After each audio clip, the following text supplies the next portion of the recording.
My dearest Travelista. Welcome to the podcast, you guys. All right, I am your host, Tyra Andre, and in this podcast episode today, we are going to be talking about Rome. So, the last episode, I know that we're talking about Athens, and even though some places may look like the hood with the graffiti and things, that it's not the hood. And so, let's keep this going. So, after Athens, we wound up in Rome. So it's my daughter and I, as you guys know, we did 57 days of traveling. We did a bunch of business, but we also had fun at the same time. So we were in Rome. Okay. So, air flights to Rome, you guys already know, I told you guys already, I got lucky, during the pandemic, and I got a round trip flight from Newark, New Jersey to Rome with a stopover in Lisbon. And it was for like $449 or either $499. I still haven't looked that up, you guys. I'm trying to get my life together. I know. Okay, so $449 or $499, one of those. So let's just go with $449 because that sounds real good. Okay, so $449 per person. Oh, $449 total for two people. That's how much it was. And so from Athens, we landed in Rome, and let's see, what did we do first? Well, first we checked into the hotel. We didn't stay at a hotel that was right there, right there next to all of the attractions. We stayed at a hotel that was a little bit further out. Okay, so that saved on costs.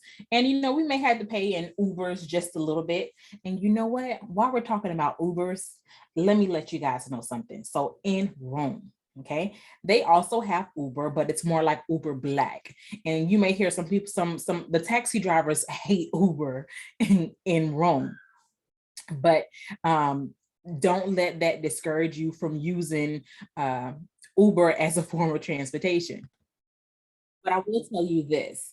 Like I said, don't let the taxi drivers or other people's perception of Uber Black, scare you away from actually using Uber versus taking a local cab. And so everybody knows that the local cabs, for the most part, are more than Uber. And me personally, I like Uber because I can see how much it is before I, take the trip versus getting in the cab and say, oh, it's this much. And then it turns into like double or triple that amount. Listen, ain't nobody got time for that. Okay. So let me tell you. So in Rome, it's an app called Free Now. And so FREE space NOW. And then it's a red app. I wish I had my phone in here to show you guys, but it's a red app. And this is what the locals do. Okay, so this app actually calls a taxi. Instead of you trying to wave down the taxi, what it does, it kind of calls the taxi service.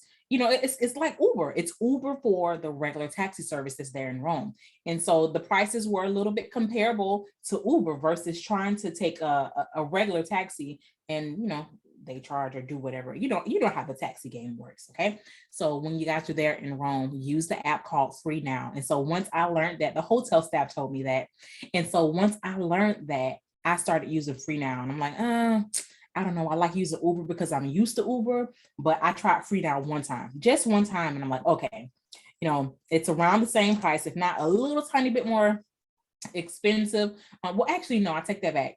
It's not around. It's a little bit. It's cheaper. It's cheaper than Uber because, like I said, in Rome they don't have regular Uber. They only have Uber Blacks. So Free Now is cheaper than Uber, regular Uber, and it's a little bit cheaper than Uber Black as well. So use the Free Now app that's there in Rome when you get in Rome. Okay. So when we got to Rome, I'm trying to think all the way back. When we got to Rome, of course, we checked into our hotel and we did our property inspection of the hotel. Hotel was beautiful. On the first day, what did we do? On the first day, I think that we just, kind of explored the area. But the very next day, we had a day trip to Tuscany. Oh, Tuscany was absolutely beautiful. It reminded me of all of the commercials that you see about Tuscany, literally all of them. I saw the rolling hills. After the rolling hills, you see all of the mountains. And, after the rolling mountains, of course, it looks like a commercial in Tuscany. Okay. And so, like, if you ever looked at a wine bottle and saw Tuscany and the rolling hills, listen, they're real. those rolling hills are absolutely real and they're absolutely gorgeous. And so our tour took us all around Tuscany. We got to eat at an authentic wine cellar. I don't drink, but you know, they had wine tastings there, and we had to we got a chance to try some authentic homemade pasta. And so the pasta stuff was good. But what I will say about the pasta that I tasted while in Italy, like I was so super excited about tasting some pasta in Italy. But what I will say is that some places in Italy they're more on the natural side. Like they don't like season their stuff up how we season it here in America. Like it's kind of like it needs some salt. I'll say that. Like it needs a little bit of salt. And it just wasn't at one place. It was like at most places that I tasted the pasta. Like I wanted the pasta. The top places that I ate at in Rome that had the best pasta, the first one was Ginger. Ginger is an amazing, amazing, amazing restaurant. And whenever you hear people talk about Ginger, listen, it's real. They have a lot of Italian food. They have a few salads and stuff, but Ginger is an amazing place to go, even if you're, not going on a date. It was just my daughter and I, but we got in, we didn't have reservations. We got in and I had some seafood pasta. It was delicious. At Ginger, it didn't need any extra seasoning. It didn't need a dash of salt. It was just perfect. So I had my seafood pasta, and my daughter, she had the carbonara. And then I also ordered the salad. The salad, it had a little bit of mango in it with some salmon, and it turned out to be a really, really big salad. So I was being adventurous, to be honest. The salmon was it was like smoked salmon, but I don't know. Like I like my salmon cooked. So I kind of wind up taking most of the salmon out, and because I like cooked food. I know you gotta say smoked food, whatever. It ain't done enough for me if it's smoked. I need it done. Okay. So as I said, I did pick most of the salmon out, and then I ate my salad, my mango salad with the dressing all by itself. That's just how I had mine. And it was delicious. It still was good. Still was very delicious. Their breads, they didn't have, the bread was okay. The bread was okay. I guess I was more expecting more of like Olive Garden feel, where they give you like the oil and the herbs with your bread and stuff, but it's a little bit different. And then, so speaking of bread and stuff like that, when you're over in Europe, like in America, they give those sides for free. Like they'll bring bread to the table just as a compliment, or oils and herbs and stuff as a compliment. Well, guess what? In most places in Europe, even if they bring it to the table, and it looks like a compliment, no, it's added onto your bill. So, they charge you for that bread and butter and bread and oil. And, if they bring something to the table, you can say, no, I don't want it. Or you can ask, how much is it? And then say, no, it's okay. You don't want it, or however you want it. But if they bring something to your table when you're there in Europe to try to eat, it doesn't necessarily mean that it's free. So watch out for that. And so like that's pretty much custom, around the board. So watch out for those appetizers that look like they may be included or as a compliment. Trust me, they're not. So always ask, maybe how much it is, or if money's no problem, then hey, listen, go ahead with your best self. Listen, we are budget travelers over here. I need to know how much it is before I touch it or eat it or whatever.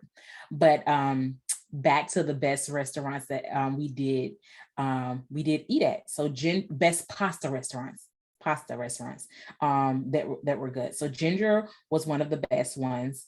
You guys don't beat me, but when we were at the airport there in Rome and waiting for our next flight to get to Venice, we had some pasta at Italy. Listen, that pasta was delicious. So don't come for me. I know Italy is here in the US as well. It's in New York, but don't come for me, y'all. That pasta was delicious. That was like some of the best pasta outside of Ginger. So the pasta at the airport and the pasta that I had at Ginger, like they were like brothers and sisters. And so two totally different pastas, but delicious. It was delicious. And so the pasta that I had at Italy in the airport, it's like a chain. It was your regular pasta with red sauce, and it had a piece of mozzarella with the basil, and all of the the frills and thrills that comes with pasta in Italy. But it was delicious. It was delicious. It was delicious. I can't listen, when I go to New York, I'm looking for Italy to go and have some pasta. And so while we were at Italy in the airport, we had some gelato, and it was pretty good. And so I can honestly say I'm gelatoed out. Outside of pasta, we ate a lot of gelato, like a lot. Every place we went in Europe, we're like, where's the gelato? We want to taste the gelato. And so the best gelato that I'll say we had, it was, I'm going to talk about that next. Okay, so back to Tuscany. Okay, so in Tuscany, as I said, we ate at a wine cellar, and it was really good. Tuscany was beautiful. It was a full day trip. Coming back from Tuscany, we did get stuck in traffic. It was like a 3-day weekend there in Italy at the time, but Tuscany was amazing. My daughter, she met a friend there. Well, not a friend that she knew, but she met, another kid there. And they had so much fun playing together. His mom, they live in the US. She's an attorney and stuff like that. And so it was really cute to see them play. And then so there in Tuscany, we went to, I'm not sure if you guys ever seen Twilight. If you guys have ever seen Twilight, we sat there, we, got to tour the outside of the church. I mean, you could go inside, but it was hot. I was, kind of sort of over it. But the same church that they have in Twilight, we got a chance to see the church, and, we bought some souvenirs near the church. And did we have any gelato? Nope, we didn't have any gelato there. It was a short tour to see that place, but it's Monte Pucello. That's there in, I'm probably pronouncing it wrong, but that's how I would pronounce it. Monte Pucello. It was beautiful. It really was. It's like a little small, tiny village that's there in Tuscany. Very small, but the pictures, I'm not sure if you guys saw my pictures on Instagram and Facebook, but those hills, those rolling hills are beautiful. And then one thing that we learned about Tuscany was that it's not natural. How that they, back in the days, like way back in the days, they actually they didn't build those, but they laid everything that way so that it can grow that way. Like, it's not like a natural field. Like, they just didn't just look up and get, a field that, that's that way, where the grass grows this way or it looks a certain way. It was planned. It was all planned from way back in the days, and still even now it is so beautiful, so beautiful. So when I think of Tuscany, I personally think of rolling hills. I think of the food at the Italian the winery. And then while we were there at the winery, outside of the pasta, like I said, the pasta was okay. I did enjoy, they had bread with herbs, and it was like some kind of, it's like pickled onion or something like that. That was really good. And of course they sold meat. They had meat. They didn't sell it. They had meats and stuff as appetizers, but I'm pescatarian, so I only eat seafood every now and then. But my daughter, she loved the meat. She had a bunch of the little meats and salamis and stuff that they made there. And then they had some beans.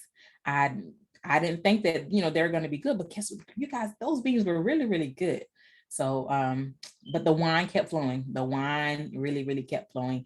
If you guys are ever interested in a tour of Tuscany, you guys drop me a message, and I will, of course, shoot you guys the link to book that same exact tour that we booked. Okay. And so that was on the second day. And so on plenty of the days, we just kind of chilled and did like local stuff. And so I'm just going to go ahead and talk about the tours first. And so another tour that we took while we were there in Rome, it was a food tour. So it was a full-on evening food tour. We went to so many different places. One thing I want to mention, in Italy, they have their local delicacy is called a suppli, S-U-P-P-L-I. And so it's basically a fried ball. Imagine you ever seen like a potato ball that's like kind of deep fried, like the Spanish version? That's kind of how it is, except this one is filled with like rice and seasoning and cheese, and it was good. Maybe I needed a little bit of salt, a little pinch of salt, but it was still good. And it's like a fried ball of rice and ooey gooiness. It was good. I took a few pictures of those, so hopefully you guys saw those. If not, shoot me a message. I'll happily send you all of the information. And so I tried a few different types of souplis, okay? And so the place that had the best soupli was a place called Forno. So Forno, and the at Fornos, okay? And so this is a local spot. It's a local spot, but I believe it's also a chain. So even though it's a chain, it was really, really, really, really good. And so that was one of my favorite stops on our food tour. On the food tour towards the end, we also had a chance to taste some more gelato.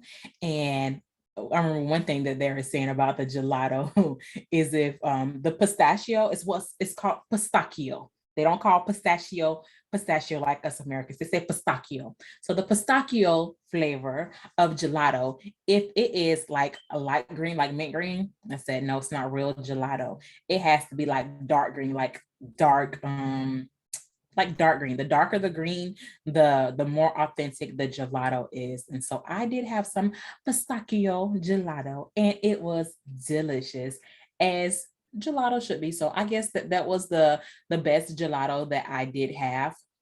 I'm not gonna lie, I forget the name of the place, but when I find it, I'll just put it in the notes area, okay? And so we did make a bunch of different stops at different places. And I'm gonna do a full YouTube video, you guys. I'm a little bit behind on doing the YouTube videos when it comes to just the travel videos. I've been more focused on the Dearest Travelista podcast because every single Sunday I know that you guys are waiting to hear the next podcast. So I try to stay focused on those, but I am starting to drop these new episodes of all of our travels. And so I'm really, really excited about that. We just dropped one about Portugal, our first part of Portugal. And I just can't wait to show you guys all of everything that we did on our almost 2-month journey around the world, like clearly around the world. And so that was part of Rome. So the Rome food tour, we visited a place. I'm going to just list all of the names of the places that we visited while we were there in Rome. Okay. And so while we were on our food tour, we did pass by a place that was like a cat area. And so like you walk down the steps and it was just like a bunch of cats.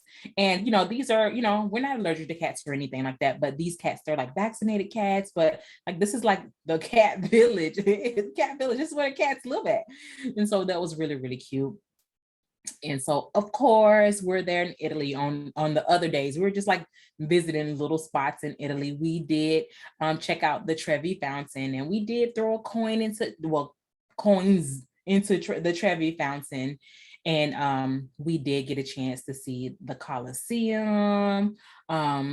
Let's see. We stopped at a lot of different places while we're there in Rome. Let's see, the Colosseum. I'm sorry. I should know all this stuff by now.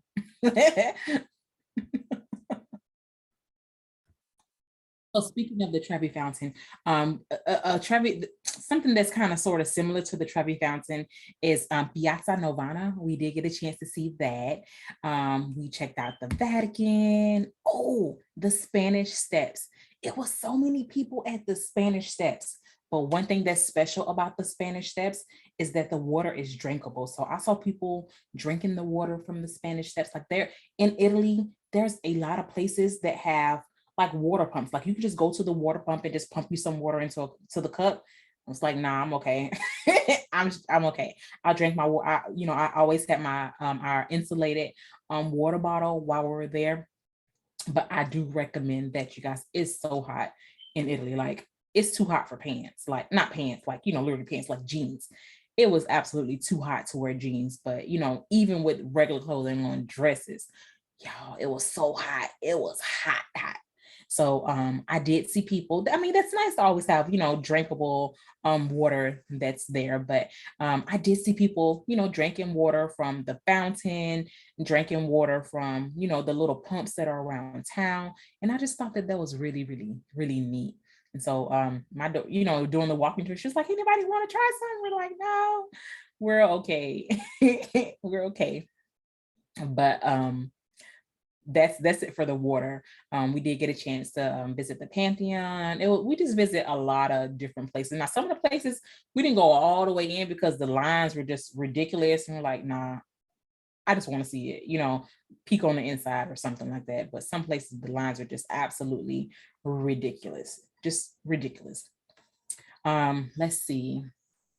Rome is just beautiful. Rome is one of those places I do want to visit again, maybe kind of sort of in off season when it's not so, so hot, so that I could just completely just roam around the city and just, get lost, pizza.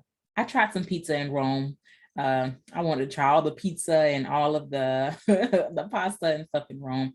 The only pizza that, we were not there for a long time, but the only pizza that I did get a chance to try was the pizza that was right across from the Colosseum.